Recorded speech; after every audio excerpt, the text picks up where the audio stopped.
박수를 칠 시간입니다, 여러분. 김도사님, 그리고 송은섭님, 이름이 일단 좋아야 돼요. 도사. 나도 소도사라고 있으면 좋았다.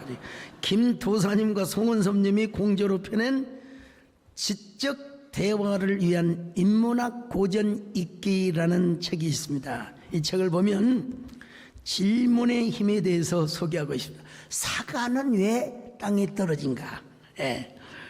저기 바람이 지나가는데 왜 바람이 안 보이는 걸까? 왜 어째서 구름은 땅으로 떨어지지 않는가? 이게 나의 최고의 가장 최선인 것일까? 이런 질문은 이미 다 했던 거예요. 아이작 뉴턴, 아인슈타인, 모차르트 등이 자신에게 던지는 질문이었습니다. 인간의 삶과 과학의 모든 발견은 하나의 질문에서부터 시작이 된다는 것입니다, 여러분요. 세상은요, 우리가 예상하는 것보다 너무나 빠르게 변하고 있습니다, 여러분. 우리가 지금 당연하게 여기고 있는 지식과 기술들도 어느 순간에 무용지물이 될 수 있는 시대가 올 수도 있어요, 여러분요. 이런 불확실성 시대 속에 살아가는 우리에게 진정으로 필요한 것은 뭐냐? 질문이라는 겁니다, 여러분. 그 질문의 힘이 깊이 있게 생각하고 그 생각은 창조적 변화를 일으키게 하며 그 어떤 변화 이기 앞에서도 자신만의 길, my way, 자신만의 길을 찾아서 걸어갈 수 있다는 것입니다. 여러분이나 저나 여러분 AI를 사용하지요. 이 AI는요, 누가 어떻게 질문하느냐에 따라서 달라집니다. AI가 뻥도 칠 수 있다는 사실도 알아야 돼요. 근데 이 AI가 못하는 게 뭔 줄 아세요? 회개할 줄을 몰라요. AI가 기도할 줄을 몰라요. 기도문은 써주는데 지가 기도를 못해요. 하나님의 임재와 하나님의 능력을 경험하지 못해요. 그런데 사람들이 자꾸 AI하고 대화를 해요. 전철을 타면 여러분 거의 95%가 전부 다 옛날에는 조간신문 보고 또 스포츠 신문 보고 그런 게 없어요. 좀 전부 다 스마트폰 딱 보면서 딱 대화하고 말이에요. 딱. 그러니까 여러분요, 관계성이 무너지고 있어요. 인간성, 생명의 존중, 관계성이 무너지는 거예요. 오죽하면 조너선 화이트, 여러분 이게 저는 진즉 읽었지만은 조너선 화이트가 쓴 불안세대라는 책이 있어요. 여기서 뭘 얘기하느냐? 이 스마트폰은 우리 자녀들의 영혼을 좀비처럼 만들어가게 한다는 것입니다, 여러분. 이 사실을 여러분 참교육이라고 여러분 드라마 보셨습니까? 이 참교육에서 잘 드러내주고 있더라고요. 사람들과의 관계는 그렇다고 합시다, 여러분. 현대인은 영혼에 대한 질문을 하지 않습니다. 영혼에 대한 것도 관심을 잘 안 가지려고 해요. 갈망을 잃어버렸어요. 기독교 변증가인 C.S. 루이스는 이렇게 말을 했습니다. 현대인은 시계는 보지만 시간을 묻지 않습니다. 사람들은 길을 걷지만 방향을 묻지 않습니다. 사람은 웃음을 짓지만 기쁨을 묻지 않습니다. 여러분, 질문이 사라져가는 시대의 특징이라고 이야기할 수 있습니다. 한때 한국교회를 강타했던 유명한 간증하는 분이 계셨어요. 언니가도 말씀드렸지만 원종수 박사. 여러분, 이분이 쓴 책이 너는 내 것이라. 여러분, 기독교계의 아마 국밀보사에서 나왔을 겁니다. 예. 여러분 이런 책이 뭐 50만 100만 부 나가는 건 기적입니다. 기적입니다. 제 맨발의 소명자가 하여간 뭐 한 30세 이상 나갔을 테니까 그렇지만 정말 이 책 대단한 책입니다. 여러분. 원종수라는 학생은 대전고등학교를 다녔어요. 여러분 옛날 대전고등학교 정말 좋은 학교였습니다. 근데 너무 집이 가난해서 학비를 못 낼 정도로 찢어지게 가난했습니다. 어느 날 원종수가 어머니를 따라 새벽 기도를 나갔어요. 예. 하나님께서 이런 감동을 주셔야 돼. 종수야, 너는 뭘 원하느냐? 예, 저는 돈이 필요합니다. 하나님 돈 좀 주세요. 라고 하는 말이 입 밖으로 나오려고 하는데 하나님께서 감동을 주셨어요. 솔로몬의 지혜가 생각이 났어요. 하나님, 솔로몬처럼 저에게 지혜를 주시옵소서. 지혜를 주시옵소서. 그때 대전고등학교 한 학년이 488명이었는데 자기가 전교에서 410등을 했대요. 사실 대전고등학교 들어가는 것 자체도 참 힘든 일이지만, 근데 지혜를 얻는 순간부터 여러분 시험 볼 때면 머릿속에 교과서가 참고서가 전과가 짝짝짝짝짝 들어간다. 그래서 중간고사 때에는 여러분 410등을 했는데 기말고사에는 전교 5등을 했대요. 그리고 3학년 때 올라가서는 전교 1등. 우리 김재일 장로님도 대관고등학교 좋은 학교 나오셨죠. 근데 대전고등학교 정말 좋은 학교였습니다, 여러분. 네. 아니 교과서가 보이고 전과 여러분 이 참고사가 여러분 보이는데 답안지. 옛날에는 여러분요, 우리 때는 학력고사에서 학력고사. 그 전에는 뭐가 있었어요? 예비고사, 예비고사. 근데 전교 1등으로 졸업을 하고 서울대 의대를 수석으로 입학을 하고, 왜? 완전 맞아버렸습니까? 서울대 의대를 여러분 수석으로 졸업했을 뿐만 아니라 전국 의사고시에서 1등으로 합격을 했대요. 그는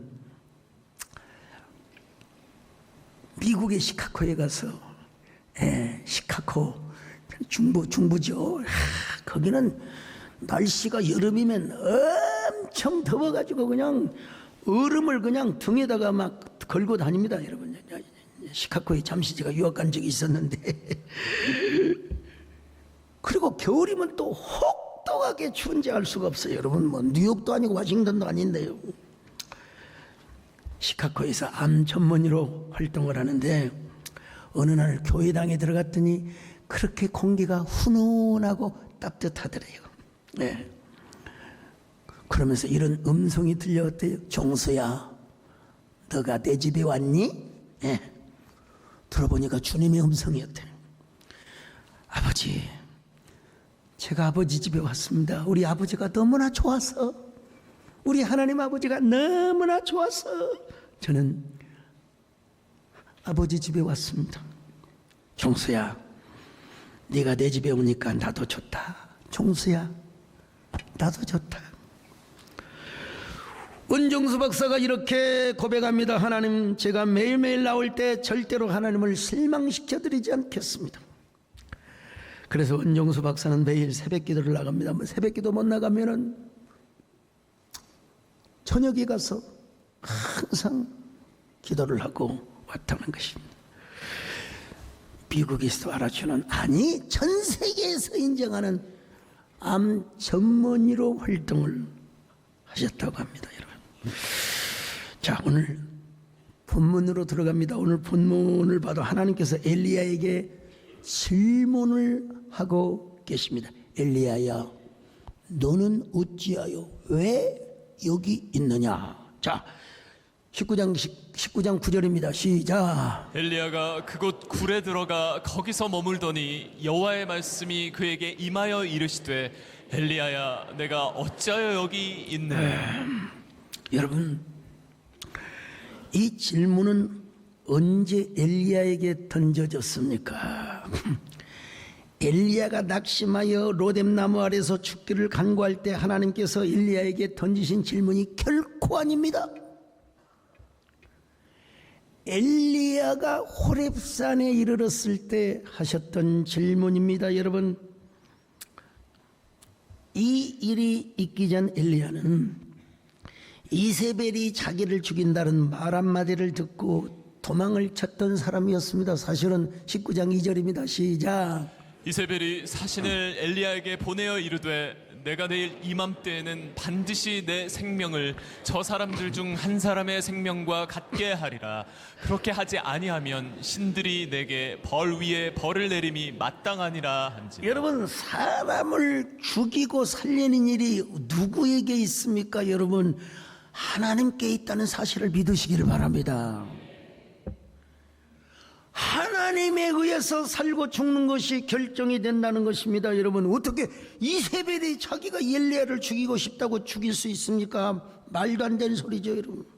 근데 이세벨의 말 한마디에 갈멜산에서 부엘세바 남단까지 최소 160km, 180km 되는 거기를 여러분 뛰어서 도망을 갔습니다. 도망가서 뭐라고 기도해야 할까요? 당연히 그래야죠. 주여, 제가 이렇게 연약한 사람입니다. 저를 불쌍히 여겨 주옵소서. 저를 긍휼히 여겨 주옵소서. 예.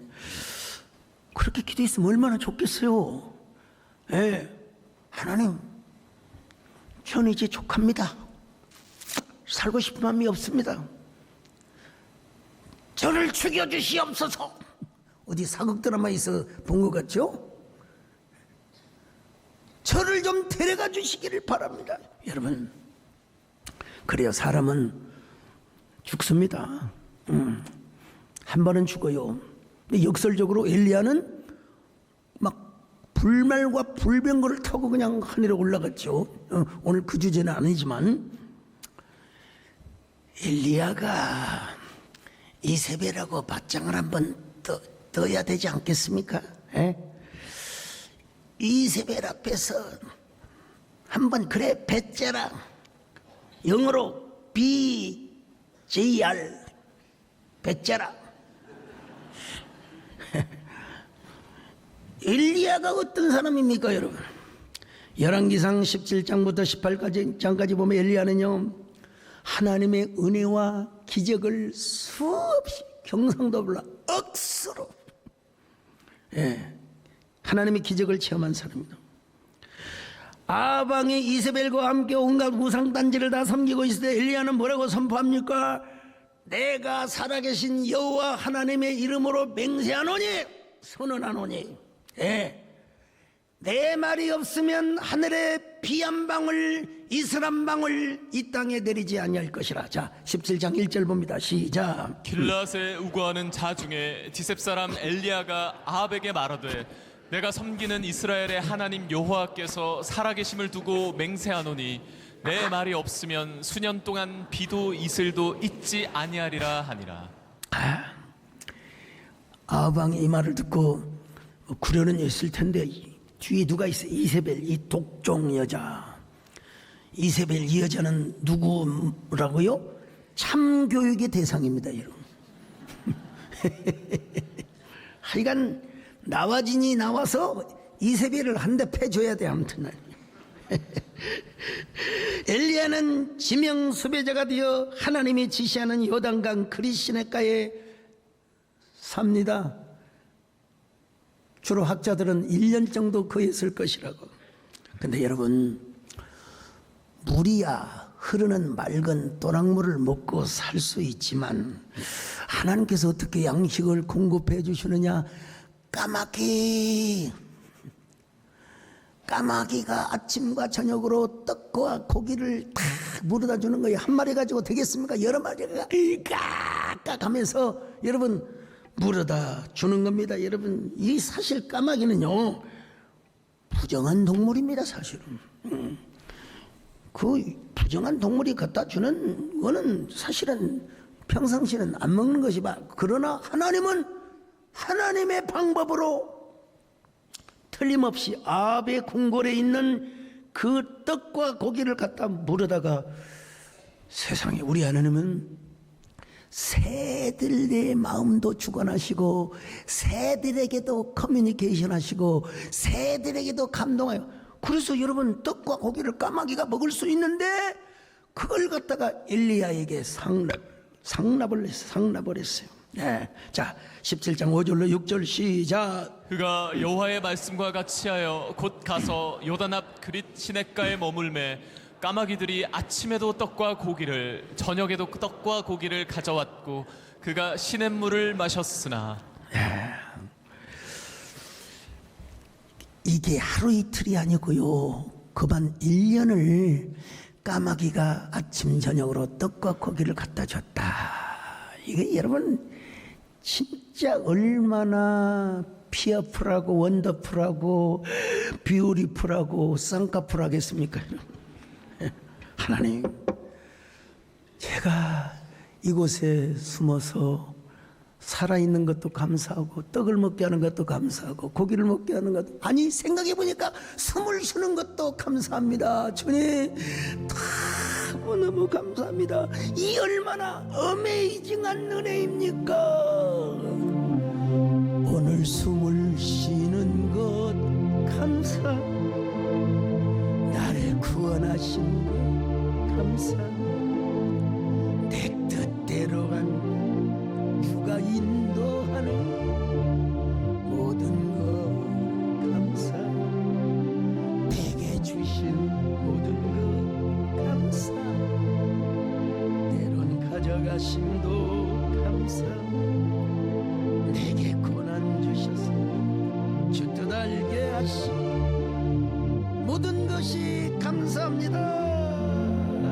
네, 비가 안 오니까 시냇물도 마르게 되어 있어요. 아무리 지리산 저 설악산 골짜기도 진짜 비 안 오면 쫄쫄 흘러요. 그럼 이스라엘에 얼마나 높은 산이 그릿 시냇가가 얼마나 깊다고. 그래 이제 하나님께서 이제 너는 저기 시돈 지역의 사르밧으로 가라. 거기 한 과부를 명하여 내가 너를 공개하게 하였느니라. 자 17장 9절입니다. 시작. 너는 일어나 시돈에 속한 사르밧으로 가서 거기 머물라. 내가 그곳 과부에게 명령하여 내게 음식을 주게 하였느니라. 여러분 이 시돈이라고 하는 것은 이세벨의 친정이 있는 곳입니다. 예. 아합의 부인 이세벨이 이 시집올로 왔는데 그 친정이 시돈이요, 시돈의 루리아라고 하는 왕이 다스렸던 곳이네. 그 동네로 가는 것은 뭐냐? 지금 사자굴이 들어가는 거야. 적장의 소굴, 도적의 소굴로 들어가는 거예요. 근데 하나님께서는 4대 명문 가문에 숨으면 들켜요. 소문나요. 초가상간 오막살이 세상에 아들 하나 과부 한 명 살고 있는 그 집에 가서 숨어서 살게 하신 것입니다. 여러분. 예. 근데 정말로 어메이징한 것은요, 다 사방에 기근이, 그리고 비가 내리지 않아서 농사를 못 지어요. 마지막 먹고 이제 죽으려고, 굶어 죽으려고 생각했던 그 과부 집에 가서 그대는 하나님의 종부터 섬기시오.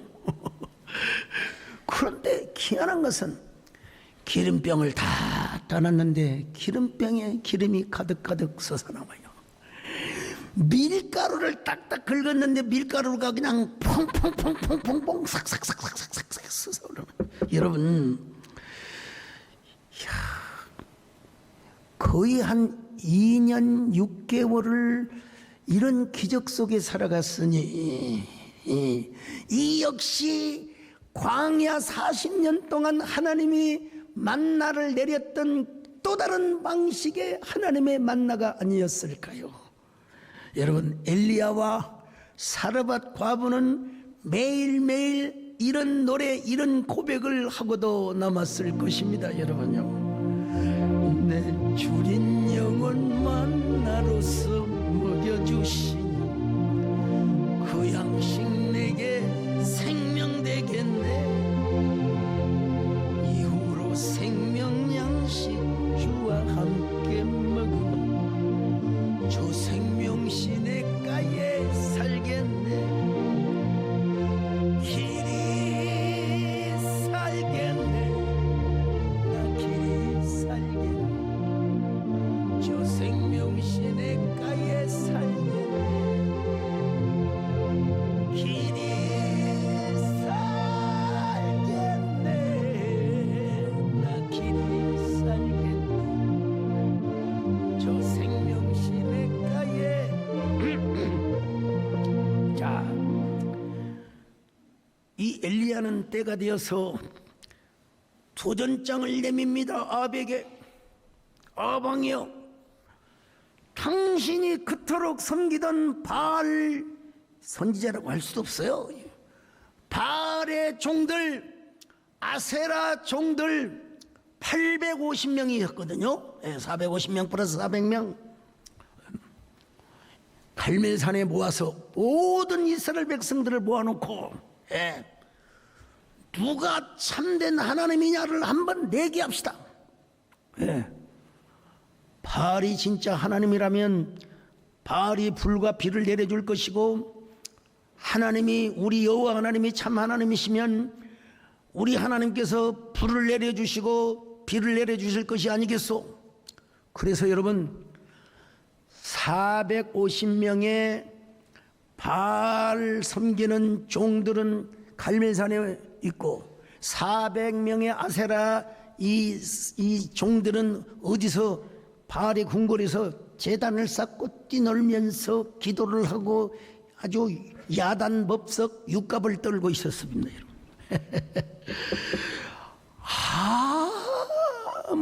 아무리 기도하고 제단을 쌓아도 여러분, 반딧불 하나 내리지 않았습니다.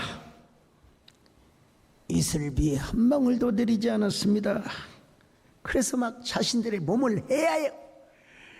여러분, 바알과 아세라는 뭘 좋아한대? 피를 좋아한대. 피.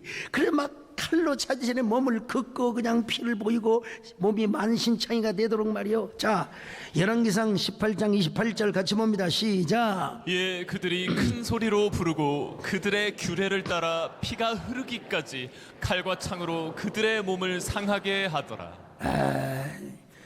엘리야가요, 참 조크도 잘해요. 아니야, 너희들이 섬기는 바알신에 출장 가셨나 봐. 아니면 지금 묵상하려고 있나 봐. 너희들이 섬기는 아세라가 지금 저 멀리 어디 떠나셨나 봐. 아니면 잠을 자고 있나 봐. 깨워, 빨리 깨워봐. 자, 27절 시작. 정오에 이르러는 엘리야가 그들을 조롱하여 이르되 큰 소리로 부르라. 그는 신인즉 묵상하고 있는지, 혹은 그가 잠깐 나갔는지, 혹은 그가 길을 행하는지, 혹은 그가 잠이 들어서 깨워야 할 것인지 하매. 아무 소용이 없어요. 마침내 엘리야가 비로소 제단을 쌓습니다. 야곱의 12 아들들의 숫자대로 제단의 기초석을 쌓습니다. 열왕기상 18장 30절로 31절입니다. 시작. 엘리야가 모든 백성을 향하여 이르되 내게로 가까이 오라. 백성이 다 그에게 가까이 가매 그가 무너진 여호와의 제단을 수축하되 야곱의 아들들의 지파의 수효를 따라 엘리야가 돌 12개를 취하니, 이 야곱은 옛적에 여호와의 말씀이 임하여 이르시기를 내 이름을 이스라엘이라 하리라 하신 자라. 여러분, 누구를 위하여 제단을 쌓습니까? 여호와의 이름으로 제단을 쌓았습니다. 32절입니다. 시작. 그가 여호와의 이름을 의지하여 그 돌로 제단을 쌓고 제단을 돌아가며 곡식종자 2 세알을 둘 만한 도량을 만들고. 세상에, 제단만 쌓은 게 아니라요, 제단 주변에 땅을 깊이 파가지고 도랑을 만들었어요. 그래가지고 막 그냥 물을 수십 바퀴씩 부어서 부으래요. 그냥 재단에도 붓고 또랑에도 붓고. 여러분, 예. 자, 한번 확인해 볼까요? 33절로 35절입니다. 시작. 또 나무를 버리고 송아지의 각을 떠서 나무 위에 놓고 이르되 통 넷에 물을 채워다가 번제물과 나무 위에 부으라 하고 또 이르되 다시 그리하라 하여 다시 그리하니 또 이르되 세 번째로 그리하라 하여 세 번째로 그리하니 물이 제단으로 두루 흐르고 도랑에도 물이 가득 찼더라. 여러분, 물은 불의 원수고 불은 물의 원수입니다. 여러분, 예. 저 중국의 상고 시대에 복희 씨가 시작한 이 주역의 원리를 공자가 집대성했는데요. 주역의 원리를 따르지 않더라도 불과 물은 상극입니다. 주역을 보면 음양오행을 주장하는데, 음이라고 하는 것은 뭐 어둡고 칙칙하고 여성적이고 소극적이고 수동적이고, 이걸 음이라고 하고요. 양은 밝고 낮이고 남성적이며 따뜻하고 능동적이며 적극적인 이 원리를 말합니다. 여러분, 제가 음체질일까요? 양체질일까요? 지금도 선풍기가 지금 3단 돌아가고 있어요. 저는 양입니다. 양. 예. 우리 김영선 장모님, 제가 양이지 음이겠습니까? 양이죠. 예. 그리고 세상의 모든 변화는 목화 토금수 5가지 기본 요소의 상호작용으로 움직여진다는 겁니다. 그러니까 참 자연과학적인 면에서 잘 관찰했다고 봐야죠. 근데 여기서 화와 수는 서로 상극에 관계. 불을 떼면 물이 끓어요. 그런데 아무리 불이라도 물을 뿌리면 또 꺼져요. 그래서 불나면 119 소방대원 내려와서 소방차로 그냥 불을 끄지 않습니까? 예. 근데 여기서 엘리야 선지자는 불과 상극인 물을 수십 통을 갖다 부으라는 겁니다. 여러분, 왜 그렇게 하는 줄 아세요? 반딧불이 아니라 사람의 불이 아니라 하늘로부터 쏟아내리는 불이 또랑물을 핥아버리고 재물을 태워버리는 참 하나님이심을 보여주려고 한 것이었다는 것입니다. 참. 여러분, 엘리야가 그냥 그렇게만 했겠습니까? 아브라함과 이삭과 이스라엘 하나님 여호와여, 주께서 이스라엘 중에서 참 하나님이신 것과 내가 하나님의 종이신 것을 믿게 하여 주옵소서. 이 모든 일을 행하고 있는 것을 주여 이스라엘 백성들이 목도하게 하여 주시고 여호와가 하나님이신 것과 그들의 마음을 되돌이키신다는 사실을 주여 보여주시옵소서. 자, 36절로 37절 시작. 저녁 소재 드릴 때 이르러 선지자 엘리야가 나아가서 말하되 아브라함과 이삭과 이스라엘의 하나님 여호와여, 주께서 이스라엘 중에서 하나님이신 것과 내가 주의 종인 것과 내가 주의 말씀대로 이 모든 일을 행하는 것을 오늘 알게 하옵소서. 여호와여, 내게 응답하옵소서. 내게 응답하옵소서. 이 백성에게 주 여호와는 하나님이신 것과 주는 그들의 마음을 되돌이키심을 알게 하옵소서. 여호와여, 응답하옵소서. 응답하옵소서. 주여, 여호와 하나님이 참신인 것과 내가 주의 종임을 알게 하여 주옵소서. 불로 응답하여 주시옵소서. 할렐루야. 오늘 여러분에게도 이런 마음의 성령의 불이 막 떨어지시기를 바랍니다. 은혜의 불의 역사가 활활 타오르시기를 바랍니다. 이제 내가 주 앞에 울부짖나이다. 불로 응답하소서. 응답하소서. 주님은 분명히 살아계신 하나님, 강력한 기도에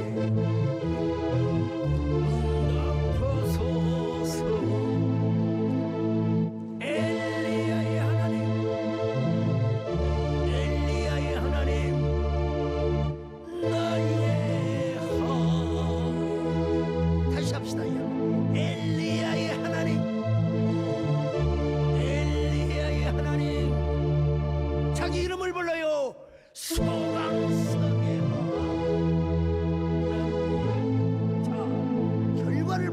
여러분 38절로 39절입니다. 시작. 이에 여호와의 불이 내려서 번제물과 나무와 돌과 흙을 태우고 또 도랑의 물을 핥은지라 모든 백성이 보고 엎드려 말하되 여호와 그는 하나님이시로다 여호와 그는 하나님이시로다 하니. 엘리야가 입을 열었어요. 포문을 엽니다. 저 바알을 섬기는 가짜 선지자들 도망치지 못하도록 다 잡아라. 지금도 저 갈멜산 정상에서 보면은 기손 시내가가 있습니다. 그 기손 시내가까지 도망을 갔는데 이스라엘 백성들이 다 에워쌌어요. 여러분 그때는 신정주의 국가였기 때문에 양해를 하고 들으세요. 예. 와, 엘리야가 기손 시내까지 가가지고 이 바알 거짓 선지자들을 목을 다 쳐서 죽였습니다. 지금도 갈멜산의 정상에 가서 보면은 이 엘리야 선지자의 모습이 있는데요. 저기 자세히 보면요, 엘리야 선지자의 칼끝이 휘어져 있어요. 그리고 저기 손 들고 계신 분이 정금성 권사님이세요. 여러분 18장 40절 같이 볼까요? 시작. 엘리야가 그들에게 이르되 바알의 선지자를 잡되 그들 중 하나도 도망하지 못하게 하라 하매 곧 잡은지라 엘리야가 그들을 기손 시내로 데려다가 거기서 죽이니. 그리고 나니까 뭐가 와요? 비가 왔어요. 비가 왔어요. 진짜 비가 그냥 여러분 장대비가 쏟아지는데 여러분 옛날 빗소리 아세요? 초가지붕 말고 이제 그 새마을 사업을 그 일원으로 해가지고 이제 함석대기로 이제 지붕을 또 다 덮고 양철대기로 이제 다 여러분 그 비를 받잖아요. 그 빗소리요. 두둥둥둥둥둥 두둥둥둥둥 두둥둥둥둥 두두두둥둥둥둥. 잠안 오면 빗소리 듣다가 자거든요. 이 정도 되면 아합과 이세벨이 감동을 받아야죠. 진짜 하나님이 살아계시네. 우리가 진짜 속았네. 아이고 정말 복삭수가수다. 근데 돌아오기는커녕 이세벨이 선전포고로요. 내가 내일 이맘때쯤이면 너희 생명을 취하고 말리라. 자 19장 2절입니다. 시작. 이세벨이 사신을 엘리야에게 보내어 이르되 내가 내일 이맘때에는 반드시 내 생명을 저 사람들 중 한 사람의 생명과 같게 하리라. 그렇게 하지 아니하면 신들이 내게 벌 위에 벌을 내림이 마땅하니라 한지라. 참 이세벨의 말 한마디에 엘리야가 쫄아버렸어요. 엘리야가 겁을 먹고 도망을 갔어요. 부엘세바까지 160km 아니면 180km 넘는 길을 도망쳤어요. 그러면서 하나님, 저는 더 이상 살고 싶지 않습니다.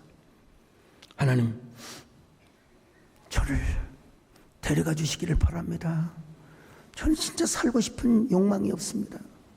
의욕도 없습니다. 참 19장 4절 봅니다. 시작. 자기 자신은 광야로 들어가 하룻길쯤 가서 한 로뎀나무 아래에 앉아서 자기가 죽기를 원하여 이르되 여호와여 넉넉하오니 지금 내 생명을 거두시옵소서. 나는 내 조상들보다 낫지 못하니이다 하고. 우리 하나님께서 오셔서 엘리야야 정신 차려야지. 너는 사명자 아니야. 내가 이러이러한 기적을 주었는데 너는 그런 걸 못 믿어. 그렇게 말씀하지 않으셨어요. 우리 하나님은 하나님의 사자를 보내어서 엘리야의 피곤한 육신을 어루만져 주시고, 그리고 숯불로 떡을 구웠고, 분명히 아마 고기는 생략이 되었을 거예요. 고기까지 구워가지고 엘리야를 먹여 살린 겁니다. 자, 19장 5절로 7절 봅니다. 시작. 로뎀나무 아래 누워 자더니 천사가 그를 어루만지며 그에게 이르되 일어나서 먹으라 하는지라. 본즉 머리맡에 숯불에 구운 떡과 한 병 물이 있더라. 이에 먹고 마시고 다시 누웠더니 여호와의 천사가 또다시 와서 어루만지며 이르되 일어나 먹으라. 내가 갈 길을 다 가지 못할까 하노라 하는지라. 전 상상해봐요. 숯불 요리, 숯불갈비가 여기서부터 시작되었다. 아로마 마사지, 경락 마사지, 또 무슨 스포츠 마사지, 여기서부터 시작이 되었다고 저는 봅니다. 여러분, 엘리야가 40일 동안 호렙산에 가기까지는 여러분 체력이 필요했어요. 홍길동처럼 무슨 축지법을 쓰는 것도 아니고, 하나님께서는 뭐 하실 수도 있죠. 그러나 걸어가야 돼요. 예. 그래서 하나님은 엘리야의 지친 심신을 어루만져 주시고 떡과 물과 고기를 먹도록 하였던 것입니다. 엘리야는 하나님의 후원을 받으며 호렙산으로 걸어갔습니다. 진짜 하나님의 동행함을 느끼고 있었습니다. 그리고 걸어가는데 누가 뒤에서 나를 밀어주는 것처럼 느껴졌어요. 그러니까 여러분, 엘리야가 이런 노래를 안 부를 수가 없죠. 여러분요, 나의 등 뒤에서 나를 도우시는 주, 나의 인생길에서 지치고 고나의 매일처럼 주저앉고 싶은 나를 밀어주시. 일어나라.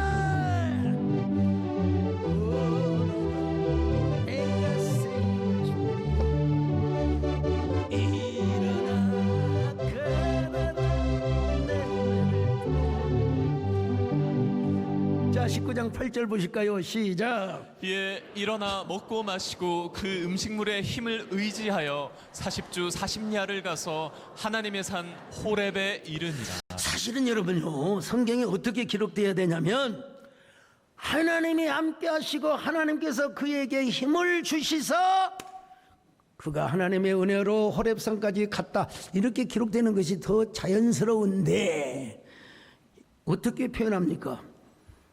이에 일어나 먹고 마시며 그 음식물의 힘을 의지하여. 그러니까 우리 하나님은요, 로뎀나무 아래에서만 떡과 고기와 물을 주시는 게 아니라 40일 동안 호렙산까지 걸어가는 중에도 하나님께서 떡과 고기와 물을 제공해 주셨다는 여러분, 하나의 단서가 될 수가 있습니다. 그런데 엘리야가 이제 호렙산에 동굴에서 기도하고 있었어요. 근데 하나님께서 오셔서 또 이렇게 질문을 하시는 거예요. 엘리야야, 너는 어찌하여 여기 있느냐? 자, 19장 9절입니다. 시작. 엘리야가 그곳 굴에 들어가 거기서 머물더니 여호와의 말씀이 그에게 임하여 이르시되 엘리야야, 내가 어찌하여 여기 있느냐? 얼마나 모순적이세요. 언제나 하나님께서 떡과 고기를 구워주시면서 힘을 내가지고 호렙산으로 가라 했는데 또 호렙산에 하나님이 오셔가지고 너는 왜 여기 있어? 근데 네가 왜 여기서 나와? 이런 노래가 있잖아요. 엘리야가 대답합니다. 만군의 여호와 하나님이시여, 제 열심이 특심입니다. 제가 유별나게 열심이었어. 이스라엘 백성들이 아방과 함께 주의 제단을 헐며 칼로 주의 선제자를 죽일 때 오직 저만 살아 하나님을 섬기고 하나님께 헌신하였습니다. 그런데 저 이세벨 나쁜 여자가 저를 죽이려고 합니다. 아이고, 우리 하나님께서요, 엘리야야, 너는 동굴 밖으로 나와 여호와의 산에 서라. 아마 그것은 모세가 부름을 받았던 장소일 것이라고 추측을 합니다. 엘리야가 여호와의 산에 섰습니다. 여러분 바람 소리가, 폭풍 소리가, 그리고 지진과 불 소리가 여러분 아세요? 여러분 옛날에 이런 소리 날 때 뭐 나와요? 도깨비 나온다고 그러세요. 도깨비는 항상 옛날 전래 동화에 의하면 도깨비는 오른다리가 없으니까 왼다리를 잡으면 도깨비는 잡힌대요. 그 도깨비를 딱 내어놓고 아침에 갔더니 빗자루 몽둥이가 딱 있더라는 이런 이야기 들어보셨어요? 자, 아니 바람과 불과 지진이 지나가는데도 하나님의 음성이 들리지 않았어요. 자, 19장 11절로 12절 시작. 여호와께서 이르시되 너는 나가서 여호와 앞에서 산에 서라 하시더니 여호와께서 지나가시는데 여호와 앞에 크고 강한 바람이 산을 가르고 바위를 부수나 바람 가운데 여호와께서 계시지 아니하며 바람 후에 지진이 있으나 지진 가운데도 여호와께서 계시지 아니하며 또 지진 후에 불이 있으나 불 가운데도 여호와께서 계시지 아니하더니 불 후에 세미한 소리가 있는. 여러분 우리 일상대로라면요, 우리의 관성의 그 생각대로라면은 바람을 가르고 그리고 또 폭풍이 지나가고 지진이 나고 번개가 치면서 엘리야야야야야야야야야야야야야야 여러분 이런 것이 일반적인 생각입니다, 여러분. 근데 하나님은 불 속에서 바람 속에서 말씀하지 않으시고요, 조용하게 고요하게 큰 소리가 아니라 다정한 소리로 말씀하시는 거예요. 엘리야야, 너 어찌하여 여기 있어? 너 어찌하여 여기 있어? 13절 같이 봅니다. 시작. 엘리야가 듣고 겉옷으로 얼굴을 가리고 나가 굴 어귀에 섬에 소리가 그에게 임하여 이르시되 엘리야야 내가 어찌하여 여기 있느냐. 여러분 엘리야가 얼마나 부끄러웠으면 겉옷으로 자기 얼굴을, 자 여러분 이걸로 가려지겠습니까? 그래도 막 아이고 하나님 부끄럽습니다, 아이고 하나님 쪽팔립니다. 그런데도 하나님은요 엘리야에게 너는 어찌하여 이곳에 있느냐, 이 말이 무슨 말이냐, 아직도 감당해야 할 사명이 너에게 많다는 것입니다. 여러분 가서 다메섹에 가서 하사엘에게 기름을 부어 아람 왕이 되게 하고 임시의 아들 예후에게 기름을 부어 이스라엘의 왕이 되게 하고 아벨 무올라 사밧의 아들, 이름도 참 아벨 무올라 사밧 아들 엘리사에게 기름을 부어 선지자가 되게 하라. 여러분 엘리사는 사실은 대머리 출신이라는 거 아시죠? 우리 장로님들 대머리가 한 번이 안 계서 다 가발을 써버려가지고. 저는 나이가 젊을 때 머리를 다 뽑았어요. 나이 많게 보이려고. 백암교회에서 나이 많게 보이려고 머리를 다 뽑아. 또나.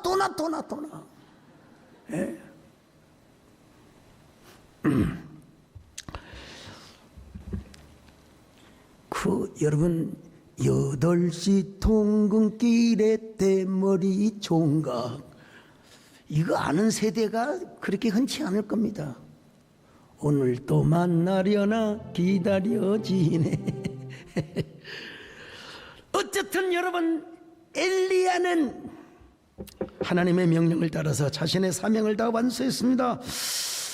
근데 여러분 엘리야가 한 가지 착각하는 것이 하나 있었는데, 자기만 하나님 앞에 순결을 지켰다고 생각하는 거예요. 근데 하나님께서는 여러분 7,000명의 순결한 바알에게 무릎 꿇지 않는 사랑하는 종들을 보존시켜 주셨다는 겁니다.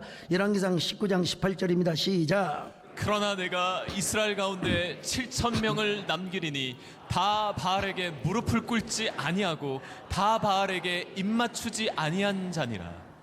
그러니까 하나님은 엘리야의 착각을 이렇게 바로잡아 주는 거예요. 엘리야야, 네가 잘나고 똑똑해서 그렇게 하늘에서 불이 내리고 비가 내린 줄 아느냐? 첫째는 나의 절대적인 은혜였기 때문이기도 하지만 7,000명의 나의 종들, 순결한 나의 종들이 너를 위하여 기도를 하고 있었기 때문이다. 근데 왜 너는 하나님의 종이 되어가지고 자살 충동을 느끼고 있었던 거야? 여러분, 특별히 여기서 7,000명은 단순한 숫자가 아니라 히브리어로 쇠리스로 남은 자의 원리를 보여줍니다.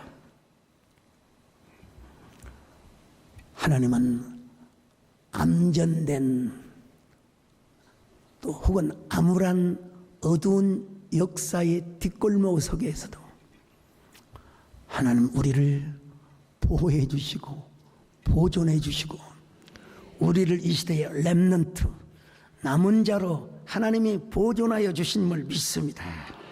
앞으로도 하나님의 은혜와 평강으로 여러분들을 보존하여 주실 줄 믿습니다. 전제 조건이 하나 있어요. 사명이 있는 사람, 사명을 붙드는 사람. 그런 사람에게 하나님은 오늘 또 우리에게 물어보십니다. 서목사야, 김집사야, 안목의 장로야, 아니 너한테 주어진 사명이 이렇게 큰데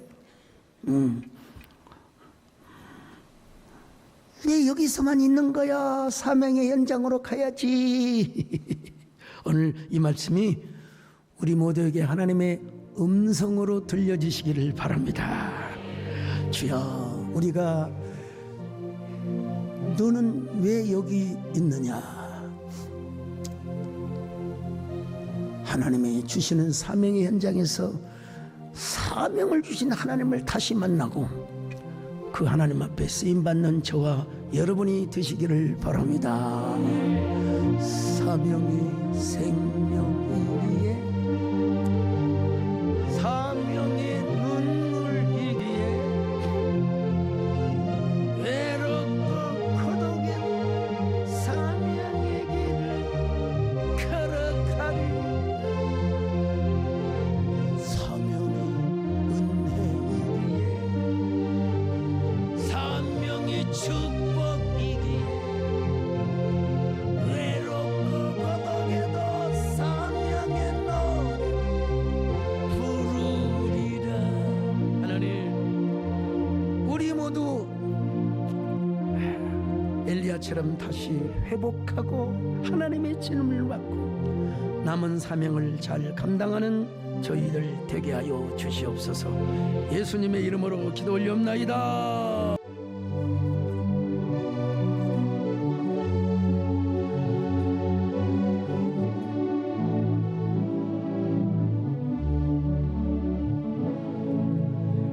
나는 성령에 매여 사명의 길 따라가는데 순종과 돈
할렐루야. 주 예수 그리스도의 은혜와 하나님 아버지의 사랑하심과 성령의 위로와 교통하심 은혜가 이제로부터 영원히까지 함께 있을지어다. 아멘.